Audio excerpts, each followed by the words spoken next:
All right, everybody, welcome to Math with Grace.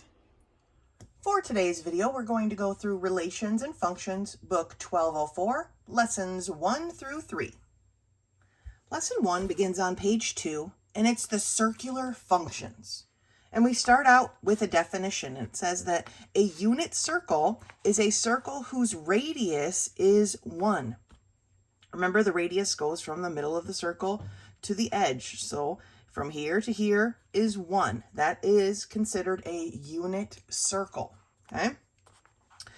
And it tells us that the circumference of the unit circle is given by the formula 2 pi r, okay? Hence, because the radius is 1, it's actually the circumference just equals 2 pi, okay? And when you choose any point, they label the point u comma v. So just like they were labeling them in the last book, okay? Here would be point 1 comma 0, right? Because the radius is 1. Not sure, u comma v, 0 comma 1 is up here. Negative 1, 0, 0, negative 1, right? That's when our circle is right on the origin point. If we look at this paragraph here, it tells us that the arc length, okay, here's my arc length, is designated by x, okay? So when x lies on the circle in a given quadrant, it's said to be in that quadrant. So here in this example here, the x is in quadrant 1, so it's said to be in quadrant 1, okay? It's pretty self-explanatory. Keep looking down. For here, our x is located in quadrant 2 because it's where it ends, okay? It starts here, but it ends here, so it's technically located in the second quadrant. This one here, all of it's in the first quadrant, so we're good. Keep going up here onto the next page.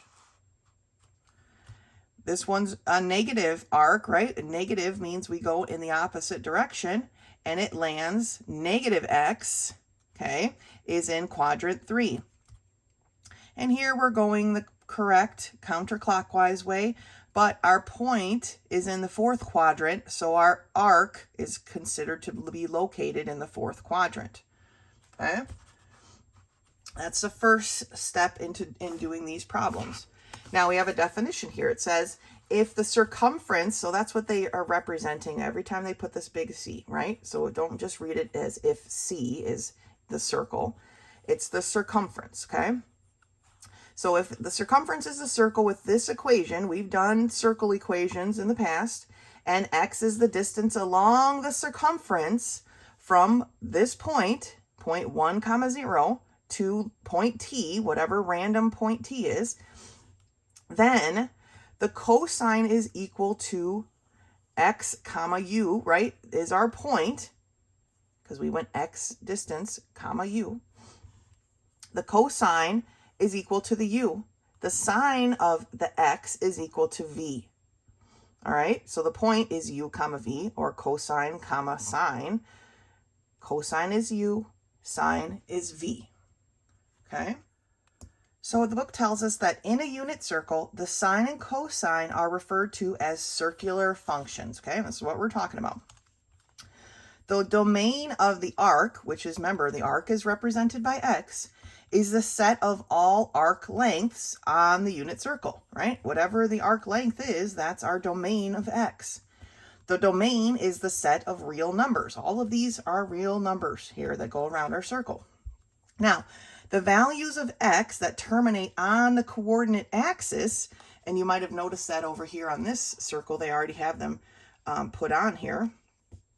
But the values are pi over 2 if it lands right here on the axis, pi, 3 pi over 2, or 2 pi, okay?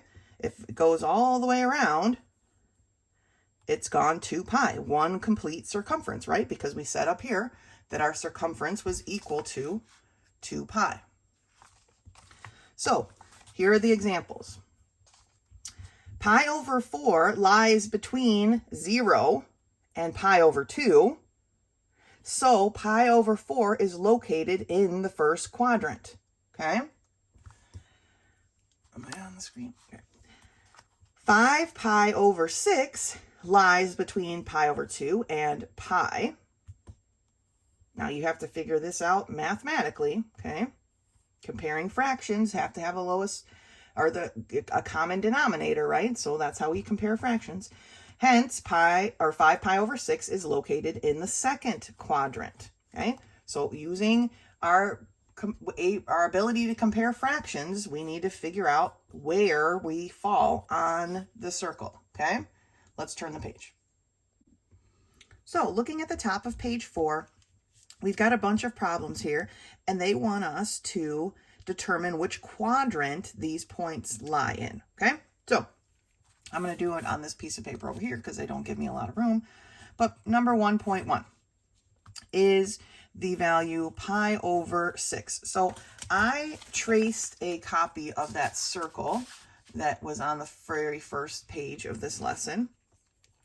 And so obviously, if it's in quadrant 1, it's going to be anywhere from 0, because of course we start at 0, right? And it's going to be in between 0 and pi over 2. So pi over 2 is what I'm going to be comparing it to. But I can't compare these two fractions because they don't have the same denominator. So what's the lowest common denominator? It's 6, okay? 6 is the lowest common denominator. So to make this have a 6, I have to multiply the top and the bottom by 3.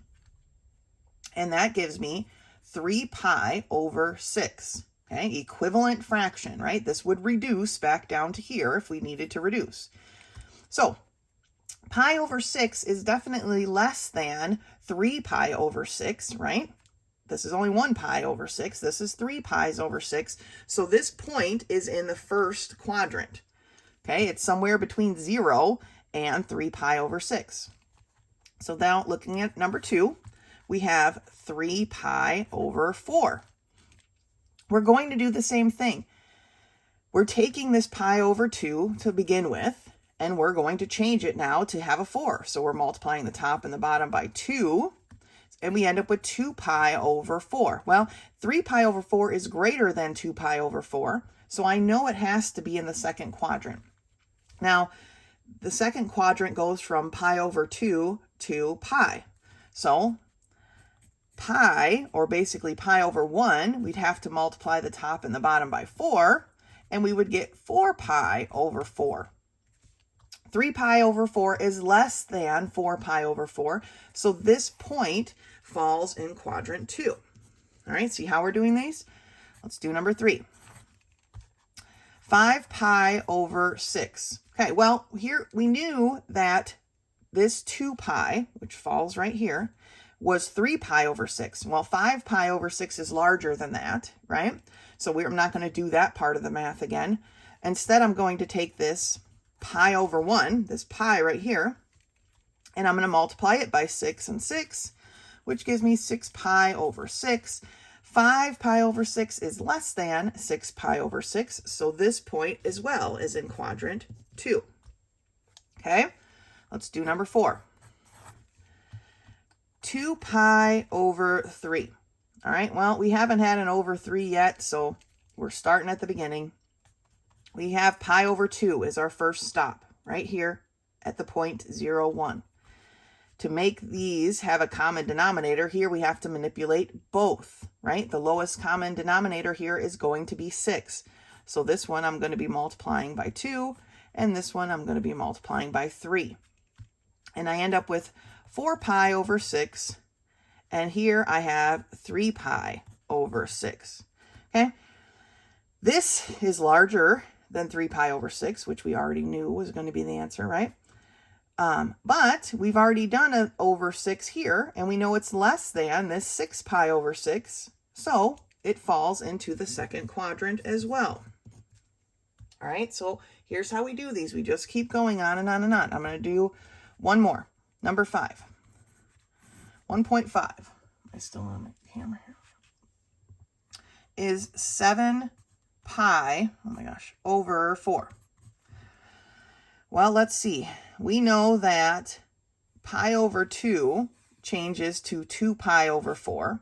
Well, 7 pi over 4 is larger than 2 pi over 4. So we need to look at pi itself, right? Here was the pi itself, and it turned into 4 pi over 4. Well, this 7 pi over 4 is still larger than that. So our next stop around is this 3 pi over 2. So 3 pi over 2, to change it to the common denominator of 4, we multiply it by 2, and we get 6 pi over 4. Well, 7 pi over 4 is still larger, okay? So we could do the math for 2 pi, but there really isn't a point. It has to fall into the 4th quadrant. It's the only thing left, right? It's not going to go off the circle, so it's got to be in there.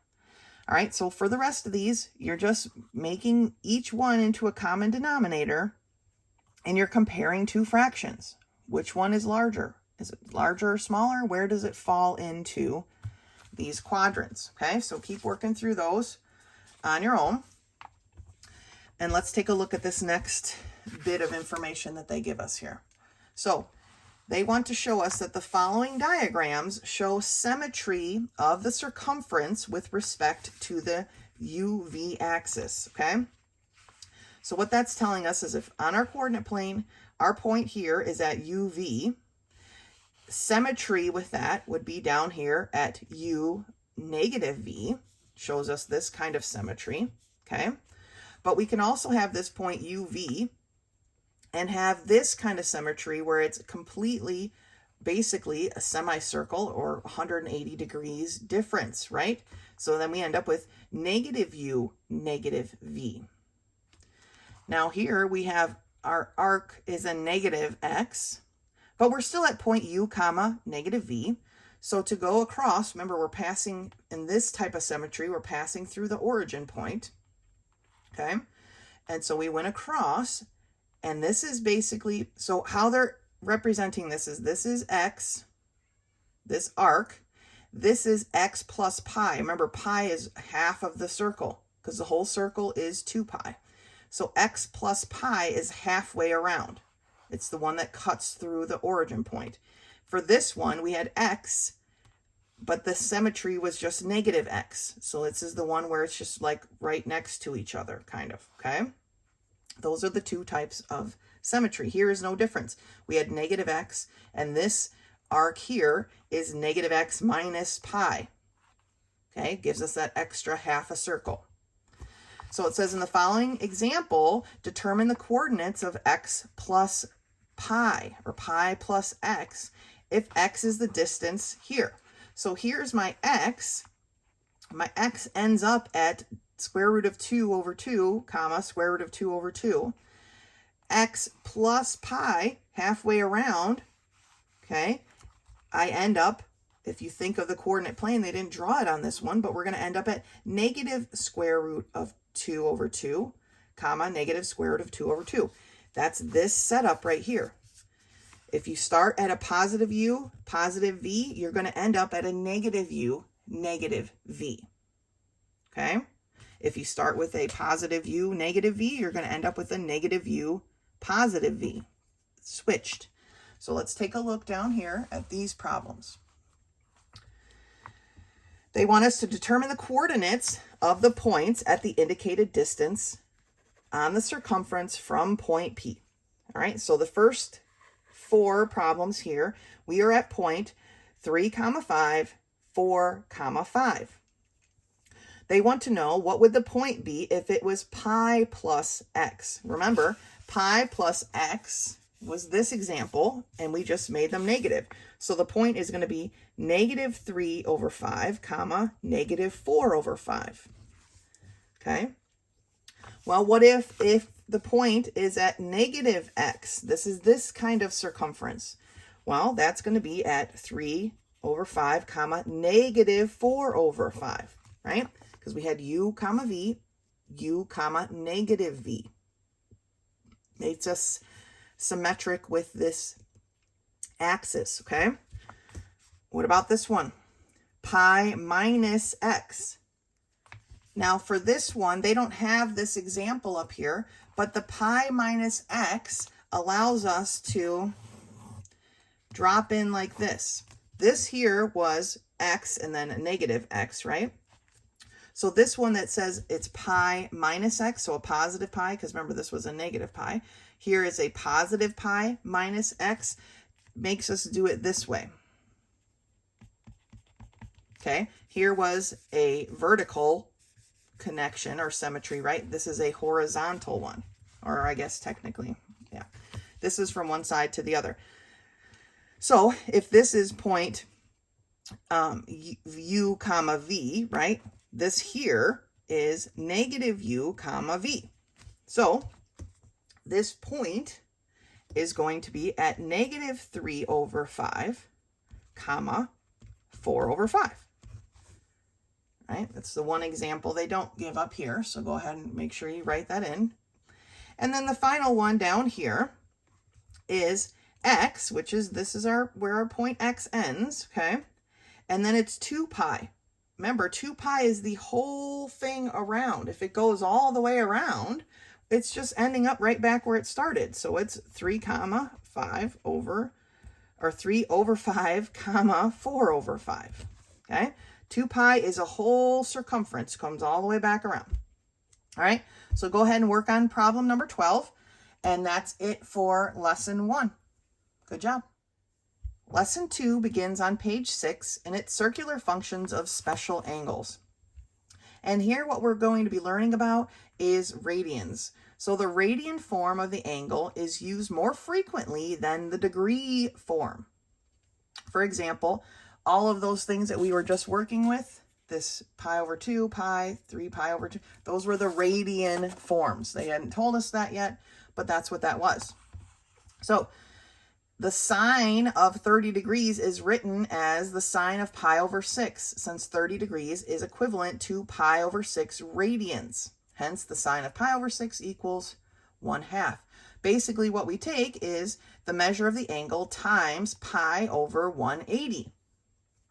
So that's what they want us to do. Convert the following degree measures to radian measures. So 30 degrees times pi over 180 degrees, okay? And then we simply reduce. 30 goes into 180, right? They can reduce. And 30 goes into 180 6 times. So this becomes pi over 6. And these things will be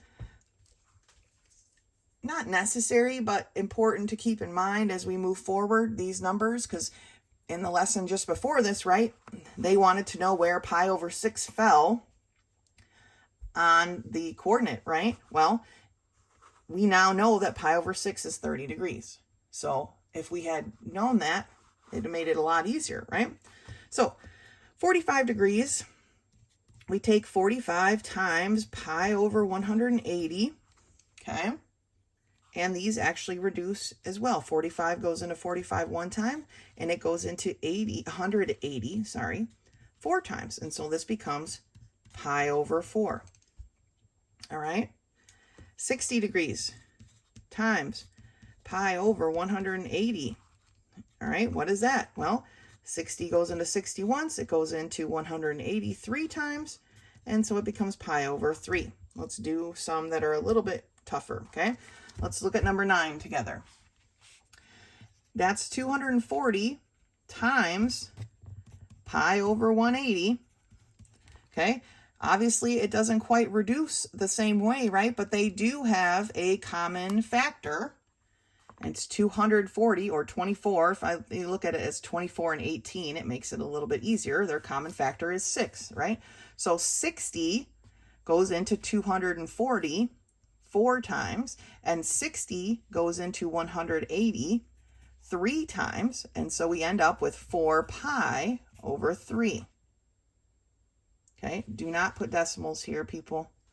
We leave it in that form, okay? What about 300 degrees? Times pi over 180.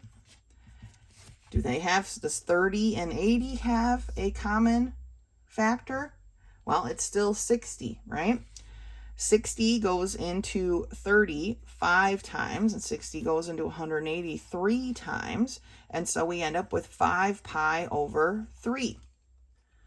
Let's do one more, 315. times pi over 180. Now, obviously, their common factor isn't going to be as nice, but let's see if we can find one. Well, if it's not 60, maybe it's 45. 45 goes into 315 7 times, and 45 goes into 184 times. And so we end up with 7 pi over 4. Okay? So that's how we solve this first half of these things. Now, you're going to need to finish all these really before you move on to the next page, because here at the bottom, it tells us to refer to Light Unit 1203, page 38 and on, to complete the next page. Now, I made a photocopy of all of those pages, and because I'm a super nerd, I made it into this little book so that I could have it with me always. No, just so it was easier for me to use. I knew that we would be using it for other books, and so I just made a copy that I could use without having an entire book. But basically, what they want us to do here is evaluate. And when they tell us to evaluate tangent of pi over 4 plus the cosine of pi minus the sine of 3 pi over 4, what's going to make this easier is if you know that pi over 4 is 45 degrees, okay? Then you can look here in your paper for the tangent of 45 degrees, which is way over here at the end, right? Here's 45 degrees. Here's my tangent is 1. So this is 1. The cosine of pi, we didn't actually finish it off here, but what would pi be? Like, that's what we're trying to figure out, right? Pi is the 180 degrees. If you remember this drawing, here was the pi. So the pi is 180 degrees.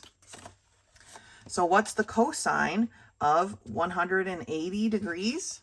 Well, the cosine of 90 degrees is this 1, positive 1, right? Here's my 90, positive 1. So the cosine of 180 degrees is the negative 1. Remember, what page was that on? Hold on a second. Remember over here on page 3, okay? Here's our circle. Here's our 180 degrees. It says here that the cosine is the u, okay? Well, the u part of this coordinate is the negative 1. So the cosine of x equaling 180 degrees is this negative 1, okay? So that's how they got, let's go back to our other page. That's how they got this negative 1. So all they're doing is finding the values of each of these in like degrees, basically, right? Or what we're figuring out over here, and then adding and subtracting them. What is the sine of 3 pi over 4? Did we do that one here? Oh, we haven't done that one yet. So hopefully you have completed them already before you're doing this step. But let's see what 3 pi over 4 is. So since I didn't do all of those with you, for me to do this one, 3 pi over 4, I'm going to have to multiply it by 180 over pi. Remember, that's how we go back from a radian measure to a degree. My pi's cancel. 4 goes into itself one time, and 4 goes into 18 45 times. 3 times 45 is what here? 5, 12, 135. So it's 135 degrees. Well, what is the sine of 135 degrees? Again, we have to think of our paper here, right? We're over here somewhere. That's how we figure that out.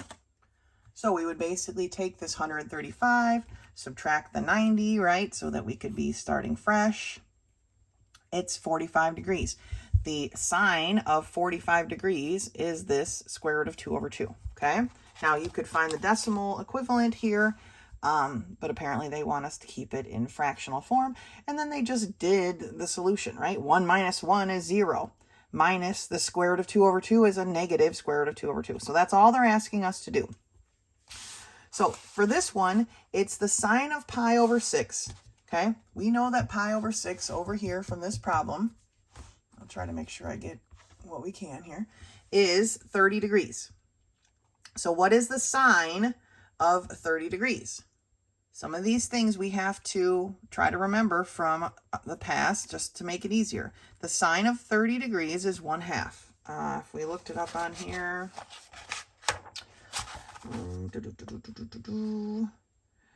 we've got 30 degrees. The sine is 0.5, right? 1/2. What's the cosine of pi over 6? Well, what's the cosine of 30 degrees? Okay, we were just kind of there. Find it again. Here's my 30 degrees. My cosine is this janky number, right? But if we remember our trigonometry or whatever from before, we'll remember that it is basically the square root of 3 over 2, right? If you remember your 30, 60, 90 triangle, it's the square root of 3 over 2. So is 1/2 times the square root of 3 over 2 equal to 1/2, that's what this is, times the sine of pi over 3. Well, pi over 3 is 60 degrees. The sine of 60 degrees is the square root of 3 over 2. So yes, true, those things are equal. Okay, number 17. The cosine of pi over 3, so the cosine of 60 degrees is 1/2 times, or sorry, equals the cosine squared, right, of pi over 6. We already decided that the cosine of pi over 6 was square root of 3 over 2. So square root of 3 over 2 squared, that's what that little 2 represents. These are weird problems, so I'm trying to go through them with you. Plus the sine squared of pi over 6. We already determined that the sine of pi over 6 was 1/2. So 1 over 2 quantity squared. So are those things equal? Well, let's keep going because I'm not sure we can determine it just yet. To square this term, we just take square root of 3 times the square root of 3, which is 3, over 2 squared, which is 4, plus 1/2 squared, which is 1 over 4. So 1/2 is not equal to 3/4 plus 1/4 because that would be 1 whole. So this is false. All right, let's do the next one. The sine of pi over 6, and they're kind of repeating these, so we can just use what we've already found. The sine of pi over 6, 1/2, plus the cosine of pi over 6, which is the square root of 3 over 2, equal to, and if you haven't made if this is, these numbers I'm pulling up here are like, you can't even fathom where they came from, then you need to make note. We talked about this. I have a little note card here from book 1203, section 1, and this is what we took note of, right? The sine of 30 degrees was 1/2. The cosine of 30 degrees was 3 pi over 2, and vice versa. We found this information out in that book, all right? So this shouldn't be completely out of the blue here, but if you don't have a note card from there, you should probably either make one or go back and get the note card you used in that book. So the tangent of 2 pi over 3. All right, well, this one's a little bit different, right? 2 pi over 3. What is 2 pi over 3? We didn't do that one together. Hopefully you found it, and so you already know what 2 pi over 3 is. I'm going to do the math over here. 2 pi over 3 times 180 over pi. 3 goes into 3 one time. 3 goes into 180 60 times. So that is 120 degrees. So taking 90 degrees away from there, I'm left with how much? 30 degrees. So the tangent of 30 degrees is going to be, so the tangent of 30 degrees, because we took away the 190, or the 90 degrees, is going to be my v over u. So it's the square root of 3 over 1. So square root of 3. So is 1/2 plus the square root of 3 over 2 equal to the square root of 3? No. Okay. It's not going to be equal, so this is false. Okay, so this is what they want to do here. I'm going to go through a couple more of these with you, and then you can evaluate these expressions down here on your own. Now, be careful here, like this number 23, this is a cubed, whatever the answer is here. Okay, we're adding. Sometimes when they multiply them, I don't see any multiplication down here other than the square here in this cube. It looks weird, and like this is multiplication, right? So the cosine of pi over 2. What was our pi over 2? Well, hopefully you've done this one already, right? But pi over 2, based on my circle here, tells me that's 90 degrees. So what's the cosine of 90 degrees? 90 degrees, cosine 1. So I got 1 times the cosine of pi over 4, that's 45 degrees. The cosine of pi over 4, or 45 degrees, is the square root of 2 over 2, plus the sine of pi over 2. Remember, pi over 2 is that 90 degrees right here. Okay, so the sine of 90 degrees is 0. Okay, times, and I know I'm representing my times is in 2 different ways. When it's a 0, I feel like I have to put in parentheses, but here we go. Times the cosine of pi over 4, which again is 45 degrees, and my cosine of pi over 4 is square root of 2 over 2, is going to be equal to the cosine of pi over 4. We just said that was the square root of 2 over 2. So 0 times anything cancels it out, right? It just is a 0. And so we have 1 times the square root of 2 over 2 equal to the square root of 2 over 2. Yes, that is true.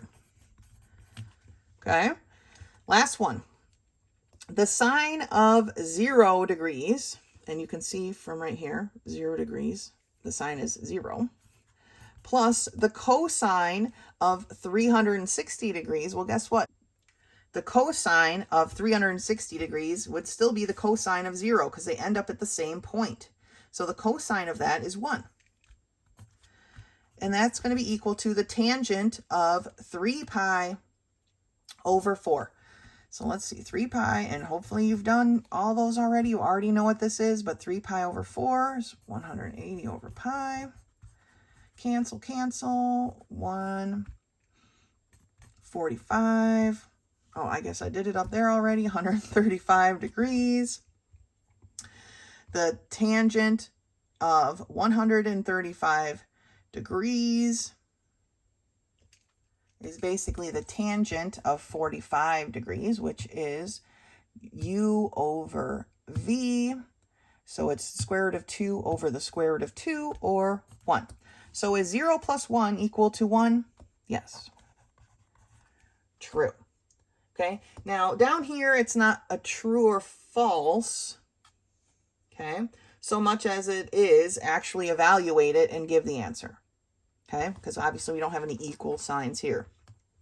So you're just going to evaluate these and give the answers. Okay, that's lesson 2.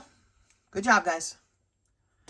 Lesson 3 begins on page 9, and it's graphs of sines and cosines. So we're going to need some graph paper for this lesson. It's just going to make it easier for you. So if you have graph paper, I would suggest getting it out, finding it, or picking some up. But the sine function, represented as y equals f of x equals the sine of x, is a set of ordered pair real numbers, right? And since x can be any real number, positive or negative, the domain of f is all the real numbers. Now, they've made this chart here, and these radian numbers up here should be familiar, right? From 0 to pi, 0 being our 0 point, right? Look at our circle, here's our 0. Pi being here. So these are all the numbers that fall in between here. Okay, this upper part. You can plot the points, right? And they've plotted more than what they actually listed, the points that they have listed here and here, okay? It's these points. But you can also plot the rest of the circle. If you think of it like this here, this is 0. They don't mark it on here, but this is technically a 0. They're super small number. These are all the positives. These are all the negatives. If this was like a number line, here was our 0 point, right? All of these numbers, they're listing in radians, are positive. All of these on the left here are negatives. And our graph only goes from 0 to 1 in the positive direction into -1, right? Because that's our unit circle. Remember, has a radius of 1. It can only ever be +1 or -1.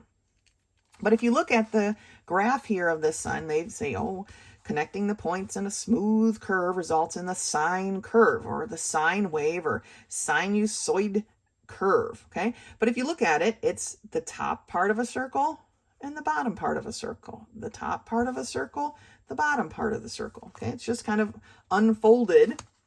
And it says the domain of the function is all real numbers. Hence, the function continues to wave or oscillate indefinitely in both directions. It goes on and on forever. Amen. Now, at the bottom of the page and at the top of the next page, they have some questions. True or false? Determine from the graph y equals the sine of x, which is this graph right here.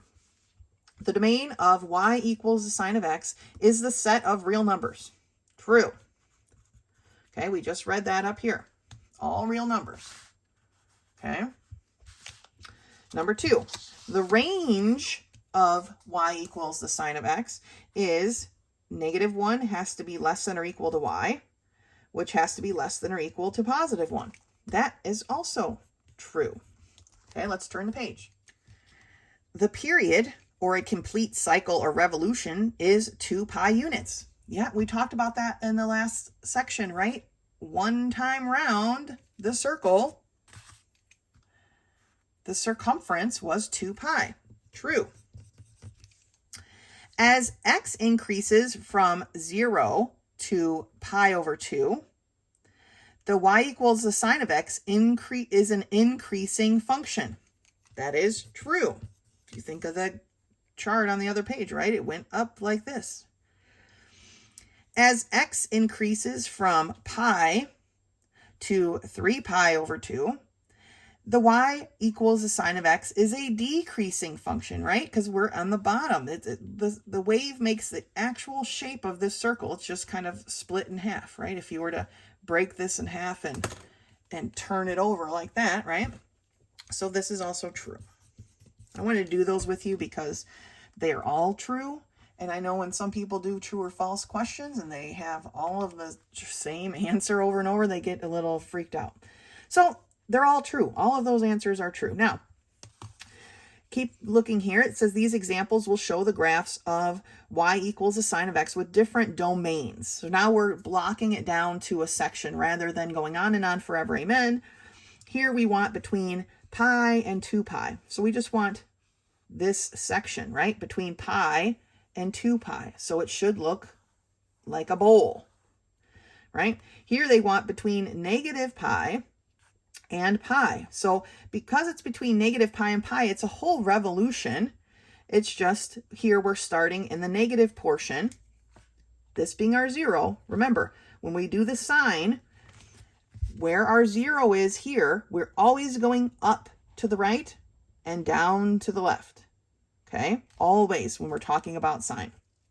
So now they want us to graph some of these. So let me grab my graph paper and let's do a couple of these. Now, if you do not have graph paper, that's okay. It's not the end of the world. I'm not looking for museum quality graphs here, but this is what I'm looking for. 3.6 asks us to graph the sine of x, okay, y equals the sine of x, when -2 pi is less than or equal to x, which is less than or equal to 0. So, do we have any positive numbers here? No. I'm going to choose this. I'm going to go ahead and draw the line. I'm going to choose this to be my 0. And this is going to be my +1. And this is going to be my -1. Okay, I'm just making it even, right? So I'm starting at 0. So here will be my 0. Let's make it right here. I don't even care. I'll make it in the middle. Here's my 0. Okay, I'll label it 0. Knowing the sine curve, okay, if I was going from this point to the positive, I would be going up, but I'm going to the negative side, okay? So since I'm going to the negative side, I'm going to curve, and I really only need you to mark, or would like you to mark, the points where it touches the 1, and the points where it touches the 0, and the points where it touches the negative 1, okay? Those are the points that are important to me. None of the other points really matter. They do matter, but you know what I'm talking about. When we're graphing stuff like this, it does not have to be that precise. So where it comes down here and it touches this negative 1 is a negative pi over 2. And I just made it 2 blocks, so I'm going to go to the next 2 blocks, and that's where it's going to cross the 0 point, right? And that's going to be negative pi. And then it's going to go up here, and it's going to touch this positive. Oh, I went too far. It's going to go touch this positive 1. Because remember, if we were to go this way, it would be going up. So since we're going to the negative side, it's going to start by going down. When it hits here, if you think of your circle, right? Pi over 2, pi. This is negative 3 pi over 2, okay? And then this point here is going to be negative 2 pi, right? We're just dismantling this circle. So it's going to come down, up and through, here, and down. Okay, it's not even pretty, but that's it. We just graphed it. You do not have to put these babillion points. Okay, this is what it looks like. You know when it's going to hit here. You know when it's going to hit the 0. You know when it's going to hit the negative 1. All right, so let's look at another one, 3.7. Maybe we'll make it a little bit smoother. Y equals the sine of x, oops, where negative 3 pi over 2 is less than or equal to x, which is less than or equal to 3 pi over 2. Okay, we've got a full revolution here, right? It's just that we're starting at this 3 pi over 2. We're starting here at a positive 3 pi over 2, and we're ending at a negative 3 pi over 2, okay? So, again, we're going to draw our chart here. Here's my 1. Here's my 0. Here's my negative 1, okay? The 0 point falls in between here somewhere, right? So we definitely need the 0 point. So we know that as we move forward this way, it's going to come up. Remember, think of your circle, okay? It's going to come up and hit this pi over 2. It's going to come back to the 0 mark and hit this pi. And then it's going to hit where? This negative 1 at 3 pi over 2. And that's all we need to go in that direction, right? But we need negatives as well. So it's going to come down and hit this negative pi over 2. Then it's going to bounce back up to here, right? And it's going to hit the 0 mark at negative pi. And then it's going to bounce up here, and it's going to hit the positive 1 at negative 3 pi over 2. That's our range, right? That's what they want us with the following domain. Sorry, this is our domain. Sorry, I can't figure out where I want to put this piece of paper. So we know that in the positive direction, we go up, down, and we stop right there. In the negative direction, we go down, up, and we stop right there. There, we graphed it. Okay, that's what they want. Let's do one more together. 3.8. Y equals the sine of x, where negative pi over 2 is less than or equal to x, which is less than 2 pi. Now, this one is a bit different, right? It's not a full revolution necessarily, but they still give us the information that we need. So, top line of positive 1, 0, negative 1. We're still going from a negative to a positive, so we still have a 0 in here somewhere. So I'll just mark a line for a 0. And here's my beginning point, right? I know from the 0 to the positive, I'm going up first. And I go up to pi over 2, right? Because if you look at your thing, we go up to pi over 2 is at 0.1. We come back down to 0. Okay, 0 at pi. We hit -1 at 3 pi over 2. Oh, I didn't make it quite long enough. Okay, and then we come back up to 0 at 2 pi. That's as far as they want us to go in this direction. In the opposite direction, to the negative direction, our first stop is still pi over 2, but it's negative pi over 2. And that's as far as we want to go. So, going positive, we go up, down through, up and stop, and then to the negative side, we do that. So there's our domain. All right, so that's how we graph these. There's 2 more that you can graph on your own, but that's it. That's all I need. I don't need every little point filled in. That is a beautiful, beautiful graph. Okay, taking a look now at the cosine. Go ahead and finish those, but come back to the video and let's take a look at the cosine. It's also a set of ordered pair numbers, and the domain is, of course, all real numbers still. And the difference with the cosine, I mean, it hits all of the same points, right? But if you look here, when x is 0, the cosine is 1. But when our sine, our x was 0, our cosine was 0. So the biggest difference is that the curve at this point of 0, we're starting at the 1 instead of at the 0. We're not starting at 0, 0. We're starting at the 0, 1. Okay, way up here. But the curve is still the same. It hits the same basic points, just in a kind of a different direction, right? So here they have the complete cosine curve. Here's my 0. I don't know why they leave it off. Okay, we're starting at 1. In the positive direction, it goes down first and then back up. In the negative direction, it also goes down and then back up, okay? And so then we have some true-false questions here, except they like to mix it up a little bit. Y equals a cosine of x is always an increasing function. Does this look like it's an always increasing function? No. False. The domain of y equals a cosine of x is the set of real numbers. Yes, right? We just saw that, so that is true. The range of the cosine of x is -1 is less than or equal to x, which is less than or equal to 1. True again. The period, or a complete revolution or cycle, from here to here, occurs every 2 pi units. True. And as x increases from -2 pi, so where's my -2 pi, okay, to -3 pi over 2, the cosine of x is a decreasing function. Going down, that is true.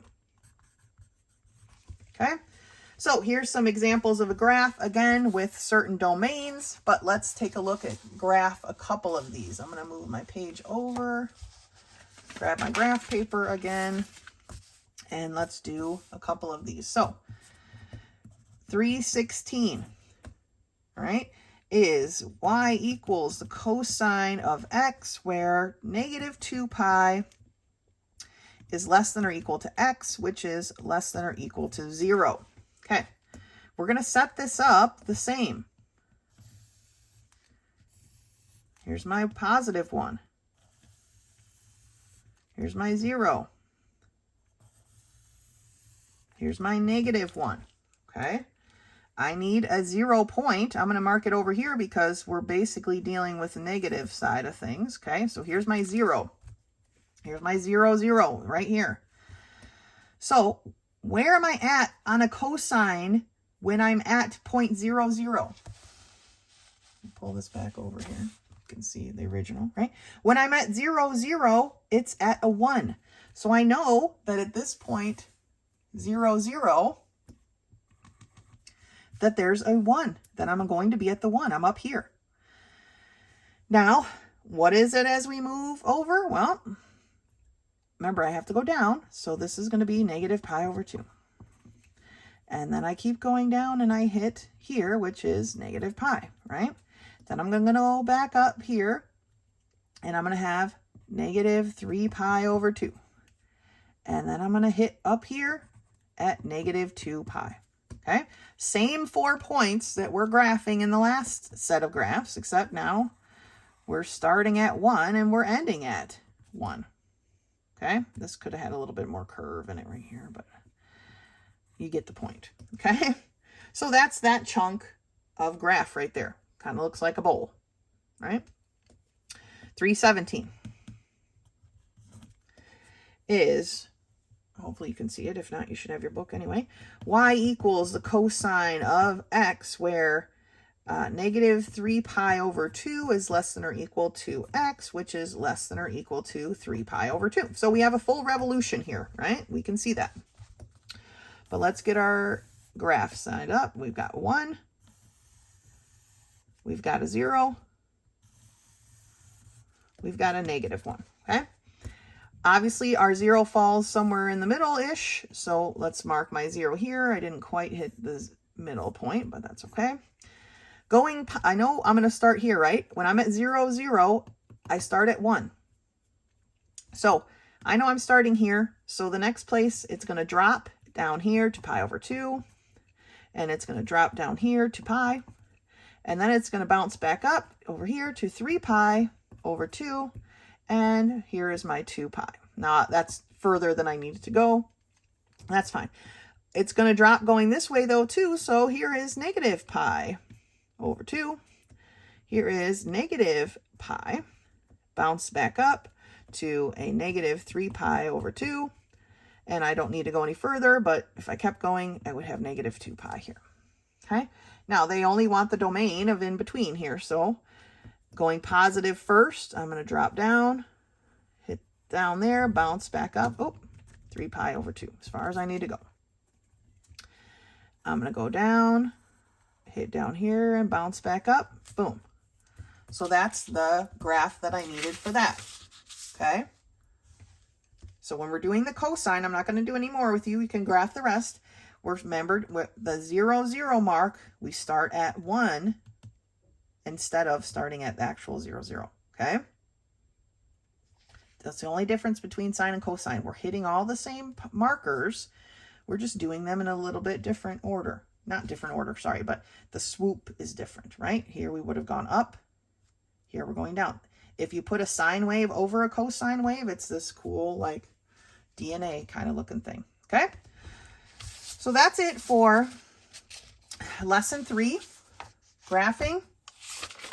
Yeah, it's pretty neat. And that's it for this video. So if you have any questions or need my help with anything, please feel free to contact me or meet me in my office hours. Otherwise, until next time.